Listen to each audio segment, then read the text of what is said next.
Welcome back, guys. So in this video we are going to take a look at the machine learning application in the field of astronomy, and this is going to be the part 1 for this series.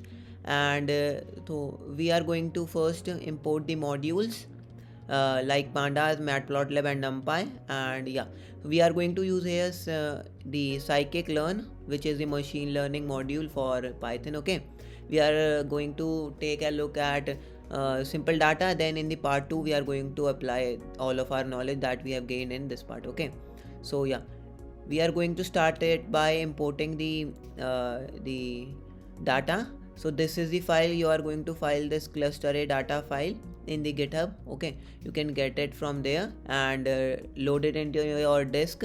Then you can open it by using the argument read hdf file and reach hdf through pandas, and you will get that file in the Jupyter notebook then. And here we have taken the shape data.shape. It is 500 into 2, that means there are 500 entries with two variables. Okay, for two, yeah. So these are the columns. Data.columns is going to give us the columns, the topmost entities, and this is the table which we have described. Okay, which we have loaded in our Jupyter notebook. Now we are going to plot it. We are going to have a scatter plot for x1 and x2. Here we can directly see that there are two cluster formation happening, and if you want to take into consideration that these two clusters are different, and if a point lies near cluster this B cluster, if I say it B, then it is a part of B, and if it lies between to A, then it is a part of A. So if we'll put a dot here in between, or in between both the clusters, so through analysis the model will predict that the point will belongs to either cluster A or either cluster B. Okay, so yeah, so we are going to define it by k mean. So we are going to use the k mean module from so firstly we have to import the scikit-learn cluster, and from there we have to import k-mean, which is a machine learning model. Okay, so we have defined that model and k-mean. Here if I'll press inside the bracket, if I'll press shift and tab, I can know the argument which it can take. So we have to first specify the number of clusters in there. Okay, in the figure, so we can see there are two clusters, hence we have mentioned it that we are having two clusters here. And this is an important argument, this one, the model.fit data. This is going to make the machine learning model applicable to this data. Okay, this data. Now what we have done is, after fitting the data, now we have printed it the labels for the model. Okay, so it shows 1001. So this is the cluster A and B. The upper one is denoted with a letter of 1, either 1 or 0. Okay, because this is a binary combination and 0 and 1 are used. Okay, so yeah, after that we can see that we have to display it when we run our machine learning model. We can see that after plotting the same graph, we have get two different clusters which are specified with blue and red color.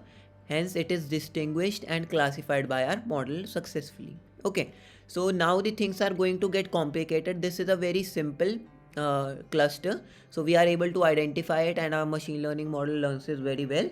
So in the second data, talk about the second cluster. Okay, we have downloaded the cluster B data file. You can find it on my GitHub. Okay, and we have defined it from the through the same method, and we have printed it.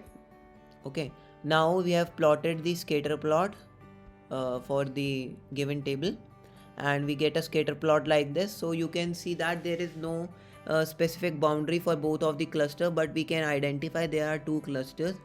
And by using the k-mean model again and specifying the number of clusters and fitting the model, we get that yeah, we printed the model label and also, and after displaying the data we get this cluster formation. And you can see that it is a very delicate model, and yeah, very delicate picture. Okay, so our machine learning model is I think very much successful in identifying both the clusters and have done a great work there. Okay, yeah. So here I have used the conform cool warm CMap. Okay, and yeah, so let's have a look at the third data. Okay, so I have downloaded the C cluster, and yeah, and defined it in the same manner, plotted the data, and yeah, so here you can see there are two clusters, but they are in horizontal symmetry. Okay,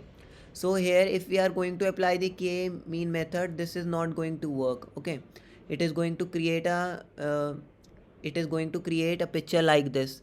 It left differentiation and right differentiation. Okay, it has classified the cluster into two with left and right, but I think yeah, this model is not going to work for us. Okay, as we have seen that the symmetry is horizontal, so we have to define a different model.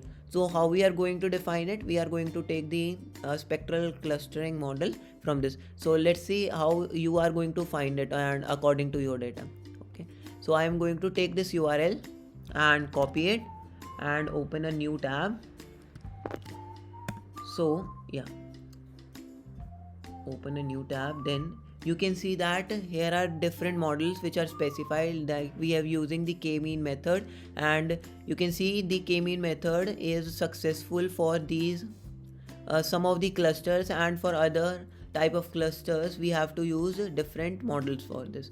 Okay, so let's see what is our data. Okay, and what is our data look like, the third table, and how we can use. So we have a horizontal symmetry, so let's find out which one is going to fit it. So here we can see that the spectral clustering one is going to fit it.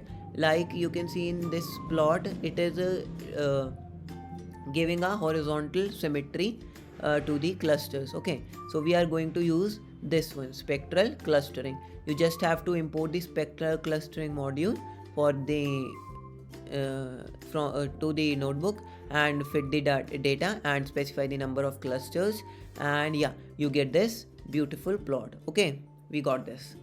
Okay, now let's get to a more complicated example. So this is the data number 4. We have taken the D cluster here and specified with the same process, and now we can see this is a symmetry horizontally, and we can see there are two clusters in C shape. Okay, so here we are going to use the k-mean method, so it is going to show us this kind of result, which is not good here. Okay, so we are going to try a new method, which is the dbcan. Let's see why we are using this. So this is the dbcan method, and it is very much successful in giving the C shapes a unique cluster. Okay, we are going to use it. So defining the same model and defining the dbs scan model, and through same parameters we get to this figure. Okay, and we are using just the same argument, but it depends on us which cluster fits our requirement. Okay, you can have number of number of models, and you can use it on according to your requirement. Okay, yeah. So two of the machine learning in astronomy, we are going to take real astronomical data and going to apply the knowledge we have learned in the part 1. Okay, so stay tuned in the channel and hope you like this video. Bye.